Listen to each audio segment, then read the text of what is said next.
आज के इस वीडियो में हम फिर से केशव जी के नए रिंगटोन लेकर आए हैं। बहुत बढ़िया शानदार रिंगटोन है। अपने नाम के रिंगटोन को एक बार ज़रूर सुने और पसंद आए तो डाउनलोड करें।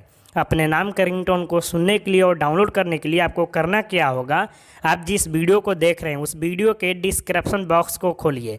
जहां पर केशव नेम रिंगटोन लिखा हुआ है वहां पर आप जैसे ही दबाएंगे तो आपके नाम के रिंगटोन की डाउनलोडिंग URL आपको दिख जाएगा उस बॉक्स में ब्लू कलर में। वहां पर दबा कर जाइए और अपने नाम के रिंगटोन को सुन लीजिए। पसंद आए तो डाउनलोड कर लीजिए।